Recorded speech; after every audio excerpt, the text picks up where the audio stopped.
लेकर आए हैं movie review with Priyanka Chopra. Yes, आज हम करेंगे मूवी रिव्यू। किस मूवी का रिव्यू करेंगे हम बात करने जा रहे हैं द बकिंगम मर्डर्स की।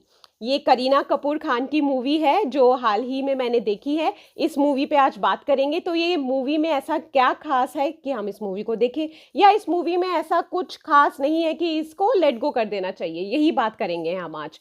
तो सबसे पहले शुरुआत करते हैं हम मूवी रिव्यू से कि मूवी आपको जैसे बताया करीना कपूर खान की है। डायरेक्ट किया है इन्हें हंसल मेहता ने। मूवी एक मर्डर मिस्ट्री है, जैसा कि इसका नाम ही हमें बताता है, हिंट देता है, the Buckingham murders. That means movie में मर्डर से रिलेटेड कुछ ना कुछ है। तो बेसिकली ये एक मर्डर मिस्ट्री है जिसे सॉल्व करने के लिए करीना कपूर खान के कैरेक्टर को बुलाया जाता है, जो ये मर्डर मिस्ट्री सॉल्व करती है। कैसे सॉल्व करती है, क्या पता चलता है, किसका मर्डर हुआ है, क्यों हुआ है, सबसे इंपॉर्टेंट किसने किया है, ये सारी चीजें जो गुत्थी है ये धीरे धीरे धीरे धीरे सुलझती है। सबसे इंपॉर्टेंट चीज जो मुझे इस मूवी में सच से अच्छी लगी को ये कि मुझे हर दूसरे सीन के बाद ऐसा लग रहा था कि इसने पक्का किया हुआ है। फिर दूसरे सीन में पता चलता था नहीं नहीं ये नहीं हो सकता। फिर दूसरे सीन में मुझे किसी और कैरेक्टर पे शक होता था, तीसरे सीन में किसी और पे। एक ये चीज जो मुझे सच में बहुत अच्छी लगी कि डायरेक्टर ने इस तरीके से इस मिस्ट्री को, इस मर्डर मिस्ट्री को सामने दिखाया है।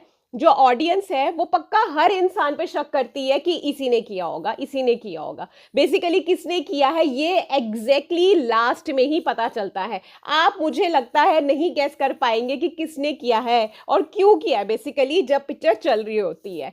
तो ये एक मर्डर मिस्ट्री है, जैसे मैंने आपको बात की। ये एक अलग तरीके की मर्डर मिस्ट्री बनाई है जो बाकी की मर्डर मिस्ट्री से थोड़ी डिफरेंट है। सबसे इंपॉर्टेंट चीज है करीना कपूर की।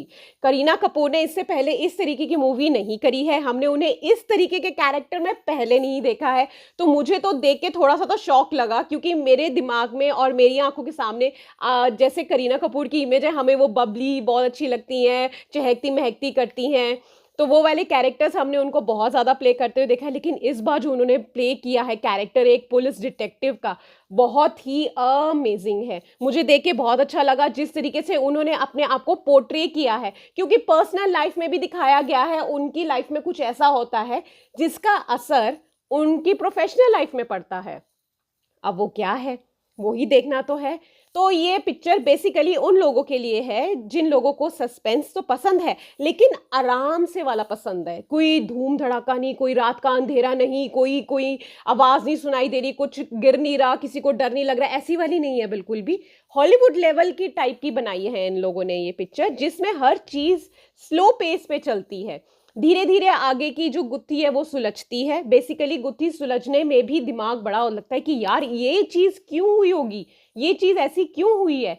तो ये वाली चीजें जो है, क्यों वाले जो क्वेश्चंस हैं, ये मुझे तो सच में देख के ही पता चले। मैं अपनी सीट से नहीं हिली, क्योंकि मुझे तो सस्पेंस मूवी और स्पेशली मर्डर मिस्ट्री बहुत पसंद है। तो मैं तो पूरी अपनी कुर्सी के साथ ना जकड़ के बैठी रही और एक मिनट के लिए मैंने अपनी पलकें नहीं झुकाई, क्योंकि मैं जानना चाहती थी कि भी मर्डर किसने किया है और क्यों किया है। क्योंकि जैसे मैंने आपको पहले बताया कि मुझे हर एक कैरेक्टर पे शक हो रहा था।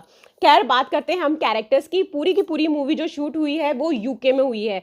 तो यूके में ज्यादातर उन लोगों ने यूके वाले कैरेक्टर्स को ही प्ले किया है। यूके के जो लोग हैं वही इसमें पार्टिसिपेट करने के लिए आए हैं, वही एक्टर्स हैं। उनका स्लैंग अमेजिंग है।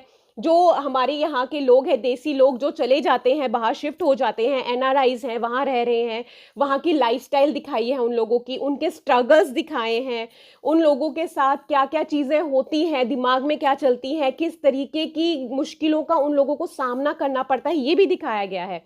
मेरे लिए एक सरप्राइज बहुत ही अच्छा था जो मुझे देख के सच में बहुत अच्छा लगा, वो मैं आप लोगों के साथ ज़रूर शेयर करना चाहूँगी। क्योंकि मेरे लिए वो सरप्राइज अब आपके लिए नहीं होगा, क्योंकि आपने उनको मूवी के ट्रेलर में देख लिया होगा और उनके शायद इंटरव्यूज़ भी देख लियो। मेरे लिए वो कैरेक्टर है रणवीर बरार। रणवीर बरार कौन? द शेफ रणवीर बरार, जिनको हमने हमेशा किचन में कड़छी घुमाते हुए देखा है। इस बार जो उन्होंने अपनी एक्टिंग से हमारा दिमाग घुमाया है ना, मैं हैरान हो गई सच में। उनको देख के तो मेरे को ना ज़्यादा अजीब लग रहा था कि भाई ये कौन से वाला शेफ रणवीर बरार है जिनको मैं इस तरीके की मूवी में इस तरीके का कैरेक्टर प्ले करते हुए देख रही हूँ। मैं आपको नहीं बताना चाहती किस तरीके का कैरेक्टर है, वो आप खुद ही देखिए और खुद ही जज कीजिए कि आपको वो कैरेक्टर कैसा लगा। लेकिन मेरे लिए तो तो वो चीज़ बहुत ही मज़ेदार थी, बहुत अच्छी थी, बहुत शॉकिंग थी। एक और चीज़ बता सकती हूँ मैं आपको कि भी मुझे गुस्सा आ रहा था रणवीर बरार का कैरेक्टर देख के कि हाँ, ये ऐसा भी प्ले कर सकते हैं। तो ये मुझे लगता है उनकी तरफ से ये सक्सेस है कि भी मुझे गुस्सा आया उनके कैरेक्टर को देख के कि ये कैसा हुआ। तो ख़ैर ये मेरे लिए एक अलग चीज़ थी। ख़ैर मैं तो बड़ी आपको मज़ेदार तरीके से बता रही हूँ लेकिन ऐसा कुछ पिक्चर में नहीं है। पिक्चर स्लो पेस है बहुत, आराम से देखिएगा और कई सीन्स ऐसे हैं, 1-2 सीन्स ऐसे हैं जो ऑब्वियसली आप बच्चों के साथ नहीं देख सकते। तो अगर आपका मूड है अपने हस्बैंड के साथ, अपनी वाइफ़ के साथ बैठ के कोई मर्डर मिस्ट्री एन्जॉय करने का, तो मुझे लगता है द बकिंघम मर्डर्स आपके लिए सही चॉइस रहेगी और ऐसी मूवी आप देख सकते हैं ताकि आप एक मर्डर मिस्ट्री को सॉल्व करते हुए देखें, दैट्स इट। और ऐसा कुछ नहीं है। मेरे लिए सबसे इम्पोर्टेंट चीज़ थी कि हंसल मेहता ने कमाल की डायरेक्शन करी है, करीना कपूर की एक्टिंग अमेजिंग है और मैं इस मूवी को देख के तो अपना पैसा वसूल करके आई हूँ क्योंकि मेरे लिए तो ये एक पैसा वसूल पिक्चर थी। तो अब आप पे डिपेंड करता है कि आपको वो मूवी कैसी लगेगी। अब मुझे अपनी जो भी आपका रिव्यू होगा मेरे साथ ज़रूर शेयर कीजिएगा। तो मुझे लगता है कि अगर आपको कोई मर्डर मिस्ट्री एन्जॉय करने का मन कर रहा है तो बकिंघम मर्डर्स अच्छी मूवी होगी आप लोगों के लिए। बाय।